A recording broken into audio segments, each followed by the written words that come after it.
말도 안 되는 일. 절대 아무 때는 못 먹습니다. 반드시 지켜야 될 시간이 있어. 정확한 시간은 11시에서 11시 반. 그거 지나고 가면은 밥 안 줍니다. 아무나 가서 먹을 수 있어요?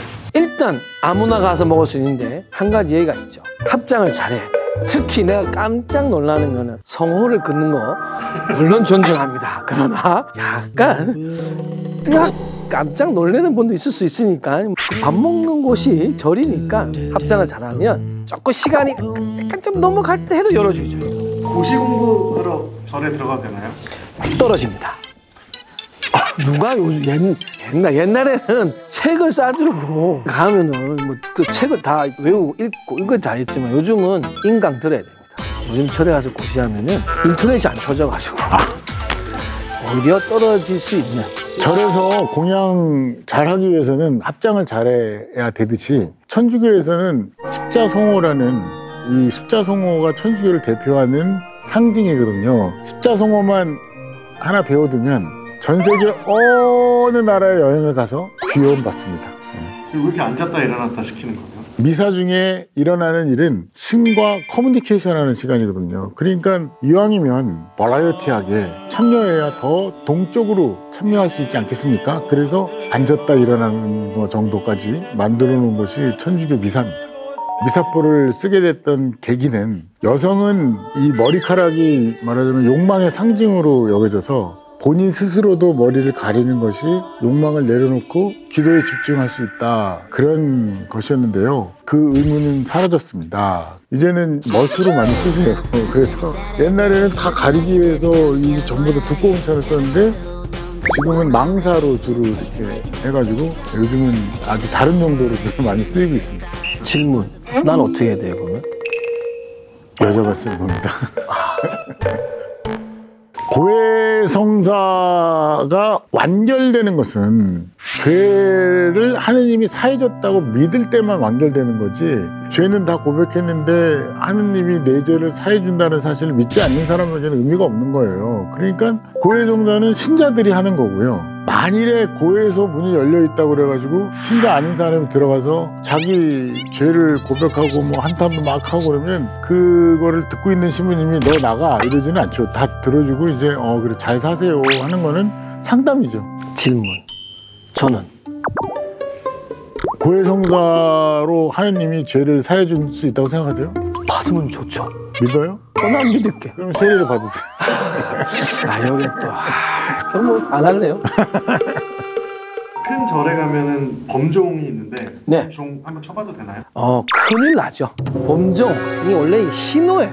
절이 이렇게 굉장히 넓으니까 화제나 뭐 최고 어른 선생님 누군가가 돌아가셨을 때, 그랬을 때 이제 종을 치는 거예요. 만약에 정말 난 종을 너무 치고 싶다, 칠 수 있어요. 언제? 제야야 종을 칠 때 보신각 가서 참 중요한 게 있어요. 진짜 중요한 거. 절에서 정말 쫓겨날 일이 하나 있는데 절대 가운데로 들어가시면 안 됩니다. 거기는 스님들만. 여러분들은 좌우로. 저 가운데로 들어갔다가 거기 이렇게 준비하시는 보살님한테 아무튼 엄청나게 욕먹었어요. 예의범절도 없다고 엄청나게 욕먹었어요. 진짜 큰일 납니다. 그 해가 중천에 떴을 때가 상당히 좋습니다. 특히 오래된 중세시대 때부터 내려온 성당들은 해가 딱 중천에 뜨는 그 각도에 맞춰서 성당 대문 위에 스테인드 글라스, 그래서 그 스테인드 글라스의 그 빛이 통과해가지고 성당에 쫙 퍼지는 순간이 가장 아름답습니다. 그러니까 그때가 마침 절로 치면은 공양할 때 그 시간이 딱 그 시간이네요. 여기는 배를 채워주고 우리는 빛을 채워주는 이제 그런 거라고 볼 수 있죠.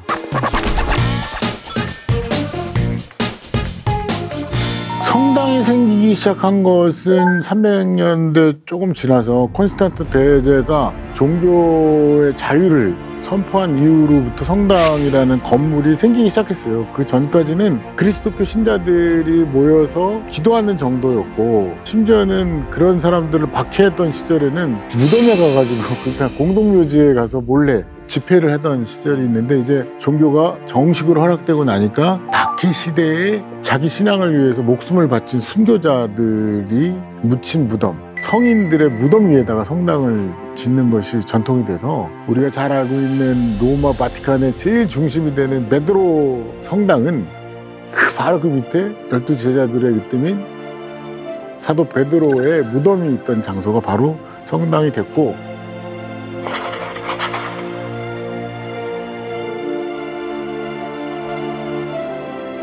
그 성당의 이름도 성 베드로 성당입니다. 그러니까 이제 우리도 대웅전의 본당가에 오다 보면 이제 이렇게 귀여운 탑이 있어요. 그러니까 우리가 생각하는 탑은 석가탑, 다보탑, 큰 이런 이제 불탑이라고 해가지고 부처님 사리나 아라함과 사리를 모으니 불탑의 의미고, 그런 불탑 안에 동글동글하고 이렇게 좀 작은 탑이 있다. 이건 승탑이라고 부도로 간장 표현하는데, 원래 이게 그 절에 사셨던 스님들이 이제 열반에 드시고 나면은 그분들의 이제 사리를 모시는. 그래가지고 가끔 그 승탑 앞에 어떤 분들이 자꾸 이렇게 돌을 쌓아놓더라고, 이렇게. 그거 아닙니다.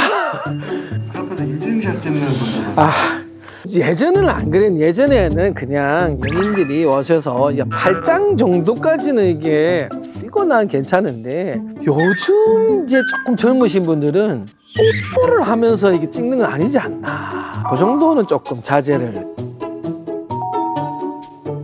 왜냐하면 부처님 법을 만나는 데 있어서의 어떠한 분별심을 둘 수 없고, 가리지 말고 다 받아들이고 걸림없이 살으라고 문자를 주지 않죠. 야, 이거 진짜 일주문이라고 어떤 분이 나한테 질문한 적이 있는데, 왜 기둥이 2개냐고. 기둥 하나로 뭘 어떻게 세워? 이게 기둥이 2개지만 옆에서 보면은 하나로 보이고, 여기서 들어가는 순간부터 제발 딴 생각하지 말고 오로지 부처님을 향한 하나의 마음으로 들어가라. 그런 뜻이 있는 것이지 엄청난 발견을 하셨다는 생각 안 하셨으면 좋겠습니다. 그 다음에 이제 기적이 일어난 장소에 성당이 생겼죠. 요거는 우리 비슷하네. 그 다음에 요즘 들어와서는 그냥 역세권. 여기서 우리가 약간 한 발 늦었어. 뒤늦게 산에서 내려오느라 힘들어. 이미 선점을 다 했더라고. 역시 요즘 역세권이지 뭐.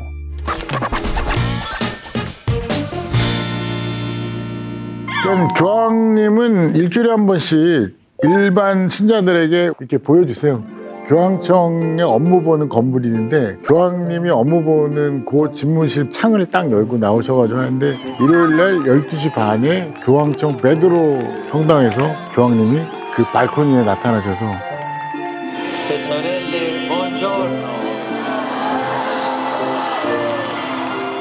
이왕이면 로마에 가셔서 교황님을 일요일 12시 반 눈으로 볼 수 있는 시간이 있으니까 그건 굉장히 팁이죠. 불교는 한국 불교 문화만 해도 더 많이 보러 들어올 정도로, 특히 이제 관음성지, 33 관음성지라고 바닷가 쪽으로 해수 관음성을 보고 내려오면은 그 바위 사이 바닷가 절벽에 이렇게 딱 붙어 있는 암자 홍련암 유명하고, 홍련암 바다 밑으로 파도가 들어와요. 이유가 있어. 이게 의성대사라고 하시는 분이 당나라 유학을 갔다 오고 홍련암 자리에서 7일 7야 동안 기도를 하다가 붉은 연꽃에서 관세음보살님을 만나 뵀다, 친견했다라고 한 장소가 거기라. 물론 사실은 그게 파도가 들어오고 나간다라고 하는 것을 보여주는 역할도 있는데, 종교적으로 좀 볼 때는 들어야 돼. 왜냐하면 이제 그 관세음보살님이라고 하는 분이 잘 들어줘서 그 중생의 마음을 편안케 했다 해가지고, 이게 파도 쇠를 들이면서 항상 깨우침의 소리를 잃지 말고 가라 뜻에서 지은 곳이 홍련암.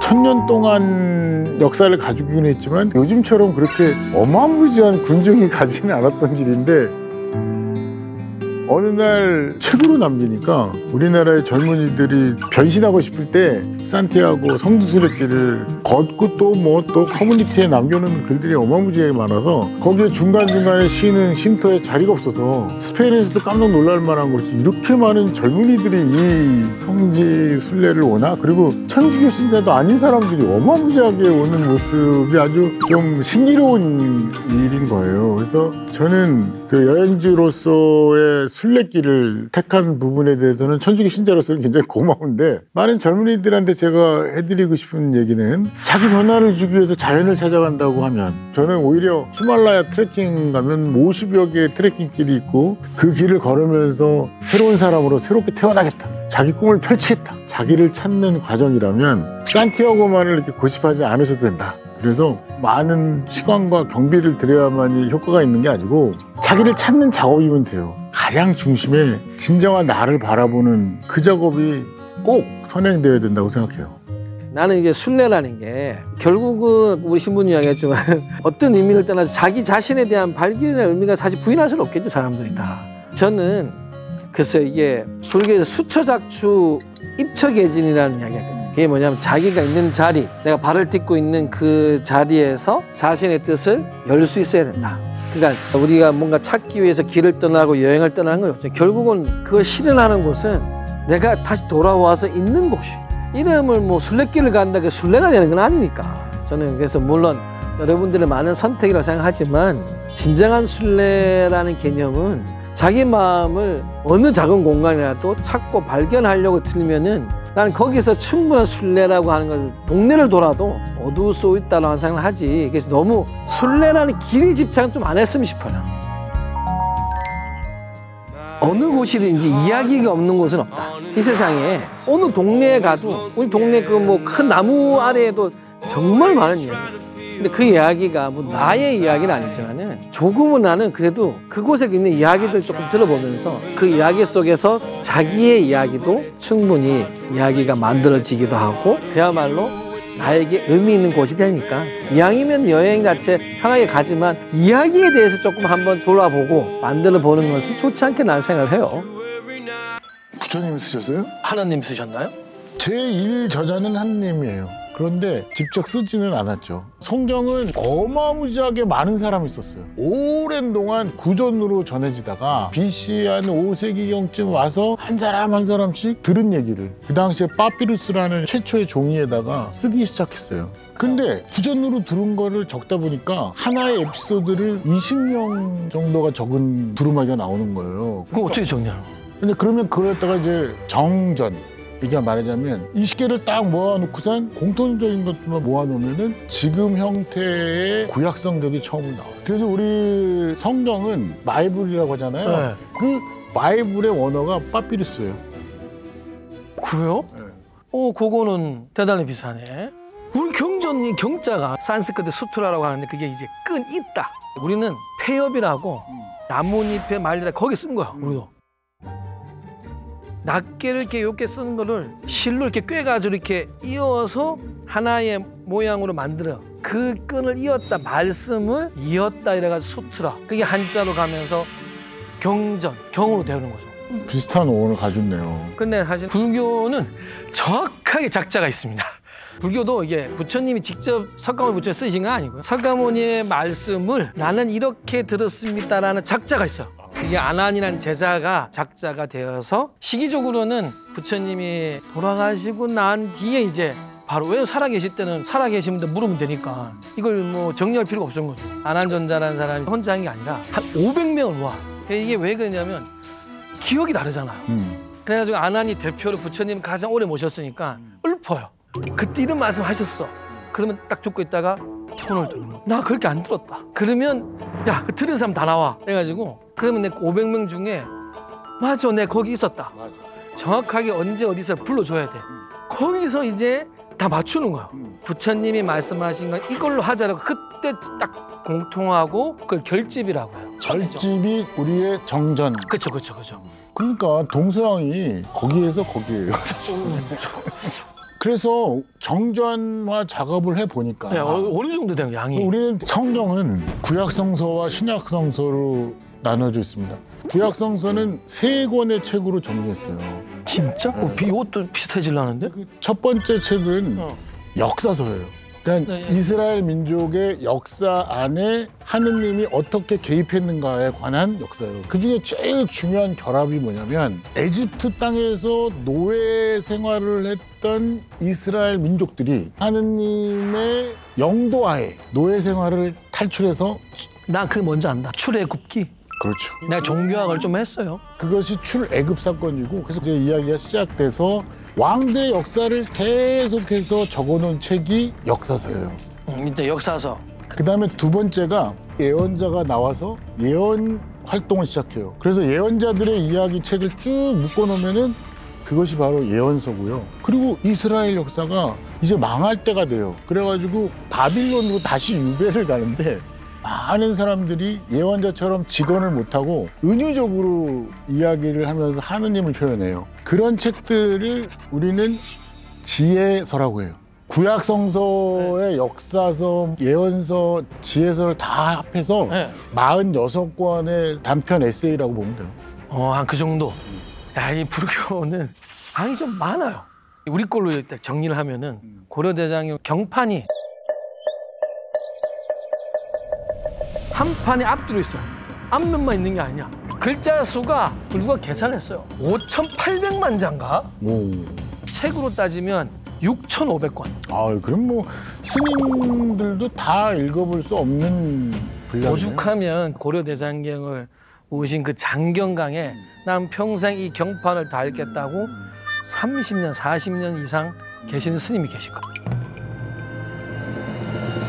아우, 양이 방대하네. 불교는 양이 굉장히 많을 수밖에 없는. 사실 이제 불교 경전이라고 표현을 딱 하면은 경율론을 이렇게 그래서 이제 세 가지를 다 합친 거를 이제 불경. 마치 산에 올라가야 되는데 어떻게 가야 되지? 그거를 산 갔다 온 사람이 알려준 게 제일 정확한 거죠. 그럼. 갔다 오는 분이 안 계시네. 그러니까 그 같이 갔던 사람들이 지도를 그리기 시작하는. 지도를 그려서 안내서를 만들었어. 자, 지금부터 100m 전방에서 좌회전. 직진하면 땅떨어지다. 이거를 이제 정리하기 시작하는 거죠. 그래서 부처님의 말씀, 그러니까 가르침을 옮긴 걸 경이라고 그러고 그 승단이 어떻게 살아야 되고 무엇을 지켜야 하는지에 대한 게 율서 가면서 배고픈 사람이 있으면 밥 줘야 돼. 네가 다 먹으면 안 된다. 이런 식의 행위에 대한 좀 규정을 좀 지어주는 거고 그다음에 또 이게 지도를 보여줬는데 이게 이해가 안 되는 사람이 있어요. 그러니 어떻게 부처님 말씀과 계율에 관련된 것을 친절하게 해설, 전과 같이 옛날 요즘 뭐 참고서 아, 해설서가 있구나. 그게 경률론 3장에 딱 그렇게 이제 구성이 되는 거죠. 정말 스님 말씀 들으니까 따라가보고 싶네요. 네. 따라오실랍니까? 아니 뭐 이스라엘 민족이 하느님에 대한 체험을 쭉 적다가 보니까 내가 믿는 하느님이 계속 영향력을 주는데 창조는 어떻게 이루어졌을까 하고 상상을 하기 시작했어요. 정전하다가 다 끝나고 난 다음에 그 상상력을 구약성서의 제일 앞부분에다가 갖다 놓았으니 그것이 바로 창세기 1장부터 12장까지인데 1장부터 12장이 구약성서 전체의 서론이에요. 원래 그 시대에 산스크리트어라고 이게 뭐냐면 브라만들이 쓰는 언어들. 혹시 있어 보이고 지식인들이 쓰는 언어가 있었는데 평민이 아는 구어체, 빨리어로 사실 불경을 가르침을 펼쳐요. 왜냐하면 모든 사람이 쉽게 이해시키려고. 그래서 사실 불경이라는 게 처음에 정리될 때는 누구나 알기 쉽게 정리를 간 거예요. 근데 이게 실제로 글이라는 게 모두가 알 수가 없었죠, 이미 예전에는. 그래서 티벳에 가면은 굴려? 경통을 굴려. 그러니까 여기서부터 이렇게 경이 세져 있는 통 모양이 있어요. 실제 우리도 윤장대라고 이렇게 돌려요. 이렇게 해서라도 내가 부처님 가르침과 멀어지는 것을 극복시켜주고 싶은 거예요. 히말라야 가잖아요. 그러면 가는 동네마다 다 많이 읽으셨네. 많이 읽었. 내가 스님보다 더 많이 읽었다. 아니, 내가 그래도 내가 더 많이 돌려줘. 우리 집인데. 성경도 그 당시에 모든 사람들은 대부분 글을 몰랐어요. 그렇죠. 그래서 그림을 가지고 성경 이야기를 폈는데 그것이 바로 이콘이라는 그림이 있어요. 그게 뭐야? 아이콘 비슷하네. 이콘이라는 그림을 통해서 성경을 다 표현했어요. 그래서 옛날에 글을 모르던 많은 사람들은 성당에 가서 그 이콘 그림만 보고 있으면 성경 이야기, 교리 이야기 이런 것들이 다 이해가 되는 것이 성직자들이 그걸 보고 가르쳤거든요. 그러니까 우리는 그림이에요. 이게 똑같은 게 불화가 만들어지는 게 글을 모르잖아요. 그러니까 이제 부처님의 일대기 같은 경우도 그림으로 이렇게 조각으로 그거는 대단히 비싸네. 진리라는 것이 하나이기 때문에 문화권에 의해서 조금 색깔을 달리해도 말씀이 전달되는 것은 같은 거 아닐까요? 성경이 인문학적으로 보면 교양서적 그 1위예요. 그래서 모든 사람이 읽고 싶어 하는데 성경을 구약성서부터 신약성서까지 다 읽은 사람이 정말 드물어요. 그리고 신자들은 요즘 필사라고 그래가지고 처음부터 끝까지 그 필사하고 나면은 뭔가 득도했다는 기분으로 쓰고 있는데 이왕이면 성경이라는 것을 조금만 알고 읽으면 이해하기가 너무 좋은 책이에요. 구약 성경은 3권의 책으로 되어 있어요. 역사, 예언, 그다음 지혜. 그러면 저는 창세기 1장부터 12장까지 읽어요. 그러면 구약 성서의 가장 핵심은 다 읽으신 거예요. 그 다음부터는 부족 국가의 왕, 왕정 시대의 왕, 그 사람들이 연대기조로 쭉 나와요. 태정태세 문단세처럼. 근데 그거는 다 읽지도 말고 왕들만 이름 쭉쭉쭉쭉 보면서 읽으면 역사서를 다 읽으신 거예요. 그리고 난 다음에 시간 있을 때마다 예언서 한번 읽어볼까? 그러면 예언서 중에 한 장, 한 페이지 읽어요. 오늘 비가 오는데 성경 책 좀 볼까? 그러면 지혜서 중에 한 장을 읽어요. 처음부터까지 다 읽으려고 하지 말고 부분별로 내킬 때만 읽으면 일단은 구약성서 다 읽으신 거고 신약성서는 예수님의 부활을 체험한 제자들이 깨달음을 얻어서 쓴 책이에요. 바오로 사도가 전도 여행을 하면서 그쪽 사람들한테 쓴 편지예요. 그럼 그때마다 편지 한 장씩 읽는 거예요. 그래서 성경이 쓰여진 구약의 의도와 신약의 의도를 알고 틈새마다 읽으시면 전 국민이 다 함께 읽을 수 있는. 우리는 틈새마다 읽으면 한 100생 사셔야 됩니다. 6,500권을 읽어야 돼요. 불교는 정말 사실 한 사람이 그 모든 경전을 다 읽는다는 것 자체가 어렵죠. 그래서 아주 명확한 방법이 있어요. 부처님의 말씀은 한 구절 안에도 84,000의 법문이 다 녹아져 있으니 한 구절만 잘 읽어도 모든 경전을 읽는 거와 다 같다. 아, 그래서 스님이 이렇게 게을러 주셨구나. 그렇지. 우리가 조금 그래가지고 우리 불자들이 한 곳만 파. 또 한 가지가 있죠. 이게 필사라고 했잖아요. 필사. 우리는 그걸 사경이라고 해요. 아, 사경. 공덕 중에 최고의 덕이 뭐냐? 사경하는 공덕이라고 해요.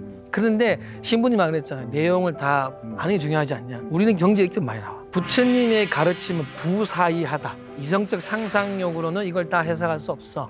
그러니 이 내용이 너무 뭐냐라고 집착하지 말고 받아들이고 이미 너는 공덕을 쌓았으니 그렇게 읽어라. 이거는 성경도 마찬가지고 불경도 마찬가지고 다른 책과 똑같이 생각해서 처음부터 끝까지 읽어야 된다고 생각 안 했으면 좋겠어요. 그래서 처음에 적힐 때부터도 그랬고 그 조각조각들이 영감을 받을 때마다 쓰여졌기 때문에 똑같은 방법으로 한 편씩 읽는 것이 지혜로운 성경 읽기라고 생각해요. 성경과 불경의 핵심 메시지를 한마디로 정리해 주신다면?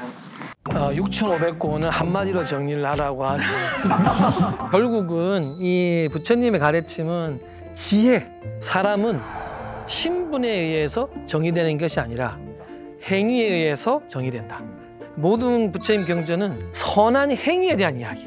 내가 사는 게 나쁘게 살지 않는 방향으로 가는 건가? 그러면 어떻게 사는 게 선한 건가? 알고 싶다면 불교 경전을 읽어보십시오. 성경의 핵심 메시지는 자유입니다. 구약 성서의 가장 중요한 것은 출애굽. 에집트 노예 생활에서 자유를 얻게 된 과정. 그거를 우리는 파스카 했다고 하거든요. 그러니까 파스카를 체험해야만이 깨달음을 얻는 거고 하느님을 알게 되는 거예요. 예수 부활 사건을 체험한 사람들이 써내려간 게 신약성서란 말이에요. 그러니까 부활 사건을 다른 말로 파스카라고 그래요.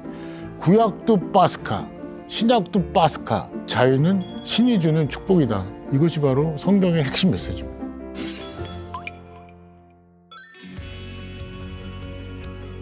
지금 우리 현대인들이 어느 때보다도 더 고독하고 부자유스러운 거예요. 인생 가는 길에 부딪혀 있고 꿈도 이룰 수 없는 여러 가지 사면 초과의 길에서 이렇게 지도처럼 보면서 갈 수 있는 길이기도 해요. 몇천 년 동안 많은 사람들이 거기서 힌트를 얻고 그 힌트를 얻은 지혜로운 행동 때문에 각 분야에서 성공했어요. 그래서 이왕이면은 비책이 담겨져 있는 책을 읽고 남다른 지혜를 좀 발휘했으면 좋겠어요. 자유, 행복을 얻고 싶으면 누구나 읽을 수 있는 책이어서 이거를 절대 한 교회나 성당의 전유물로 생각하시면 절대 안 돼요. 사실은 성경이나 불경이 연식으로 따지면 2000년씩이 넘잖아요. 그렇죠. 아니 너무 오래된 구식인데 그 구식이 시간을 뛰어넘어서 분명히 우리들에게 줄 수 있는 메시지가 있고 어쩌면은 그 많은 시간 속에 검증됐다는 거기 때문에 가르침을 한 번쯤 자세히 바라보는 게 시행착오를 저는 훨씬 죽이는 일이라고 생각하죠. 부처님이 경전을 가르침을 줄 때 이런 말을 한 게 있어요. 이게 나의 말은 나의 것이 아니라고 하는 게 있어요. 이 세상에 모두가 있는 진리를 나는 지금 그것을 내가 이렇게 일러주는 것이다. 누구의 것이 아니다. 그 말은 성경이든 불경이나 가르침을 틀을 짓는 것은 굉장히 잘못된 부분이고 그걸 다 뛰어넘어서 모든 이들에게 삶의 지혜를 주기 위해서 한 거기 때문에 이거는 종교하고 무슨 관계겠습니까? 여러분 읽어보십시오.